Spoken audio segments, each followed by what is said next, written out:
when we look again at how history is being played out here with this attack in Belgorod, it is also another case from history that we can see that when one power is under pressure somewhere, it is always a good idea to strike behind enemy lines in some unexpected location, often on territory that is viewed as somehow crucial territory for the attacking power. That if they don't react toward it, then they lose legitimacy in the eyes of their own people. This is something that happens quite frequently, and now the Russians, they will also have to be faced with this very difficult decision.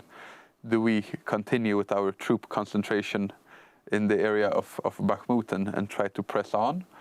Or do we dispatch some of those forces to secure our own Russian territory in order to avoid similar activities in the future that will be, they simply won't do well for Putin's political standing in Russia itself.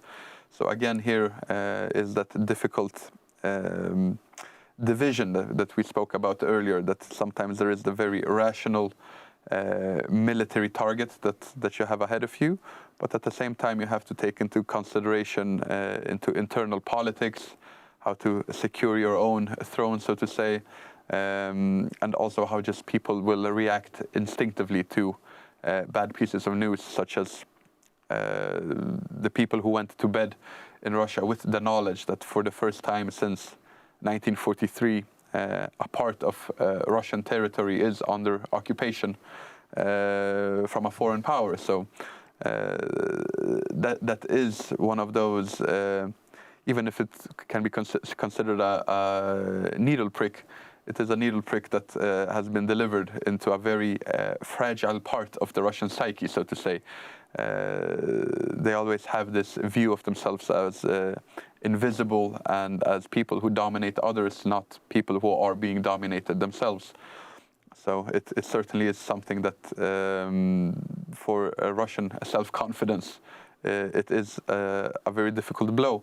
But there have been previous examples. Another is the loss against the Japanese in the Russo-Japanese War of 1904-1905, where the Russians were so certain of victory, because how could, at that time, they were still considering themselves a Western power. How could Asians defeat Europeans in battle? Absolutely, it was unthinkable.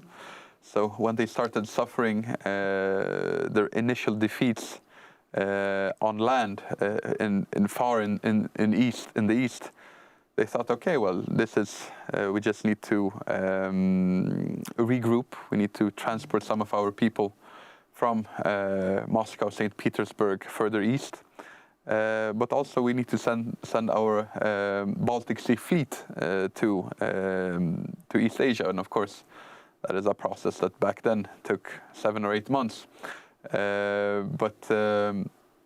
Once they arrived, they sailed through the Straits of Tsushima, and they were immediately sunk. And that was finally when they realized that the war was lost. It was an enormous shock, but it was also technically they probably could have kept fighting. They could have kept mobilizing people in the West.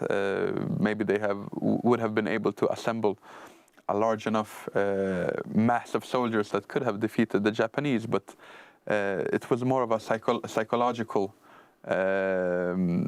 barrier, you could say, a blockade that had appeared, that they had lost consecutive battles against the Japanese, and the shock of it was just too big. When it comes to propaganda, there are other examples, again, with this rational and irrational component of war. If we look at the Tet Offensive during the Vietnam War, that was launched during the Vietnamese New Year, with 1968 being a very important year of the war, you have what is essentially a military defeat for the Vietnamese. They launch simultaneous attacks. They amass a lot of equipment, a lot of men. They smuggle them through the secret Ho Chi Minh Trail, and they start appearing in front of army bases and cities everywhere in South Vietnam. And then finally they strike with complete surprise.